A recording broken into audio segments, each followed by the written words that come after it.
মই আপোনালোকক অসমৰ ৰাইজক আগতে কৈছিলোঁ যে হিমন্ত বিশ্ব শৰ্মাই আমাৰ জুবিন গাৰ্গক ন্যায় নিদিয়ে।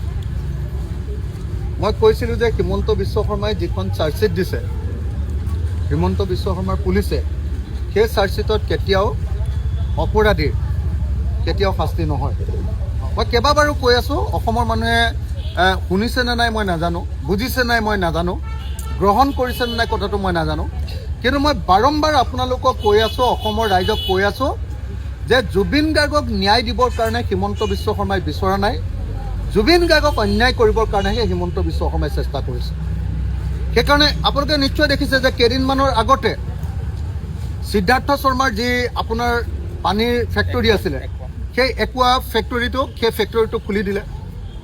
এইবাৰ আপোনালোকে নিশ্চয় দেখিলে যে আকৌ এতিয়া শ্যামকানু মহন্তৰ যিমানবিলাক একাউণ্ট আছিলে, যিবিলাক চিল কৰা হৈছিলে, সেইবিলাক চব খুলি দিলে।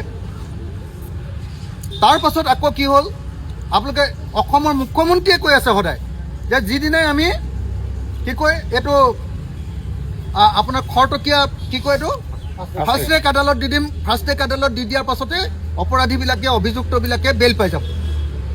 তাৰমানে কি, তাৰ অৰ্থটো হ'ল যে হিমন্ত বিশ্ব শৰ্মা চৰকাৰখনে জুবিন গাৰ্গৰ মৃত্যু সম্পৰ্কীয় যিখন চাৰ্জশ্বিট বা অভিযোগনামা দিছে, সেই অভিযোগনামাখন 2 নম্বৰীকৈ দিলে।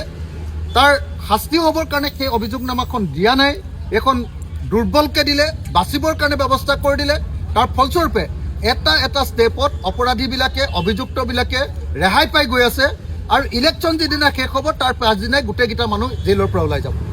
অকল হিমন্ত বিশ্ব শৰ্মাই ৰিকুৱেষ্ট কৰি, অনুৰোধ কৰি আৰু ভয় দেখুৱাই শ্যামকানু মহন্তহঁতক যেনে তেনে এতিয়ালৈকে জেলত ৰখাই থৈছে। যিদিনাই ইলেকশ্যন অসমৰ শেষ হ'ব সেইদিনাই শ্যামকানুহঁতে আমাৰ সন্মুখেদি ঘূৰি ফুৰিব, আৰু হয়তো এনেকুৱাও হ'ব পাৰে যে বিজেপিৰ পৰা ইলেকশ্যনো খেলিবগৈ।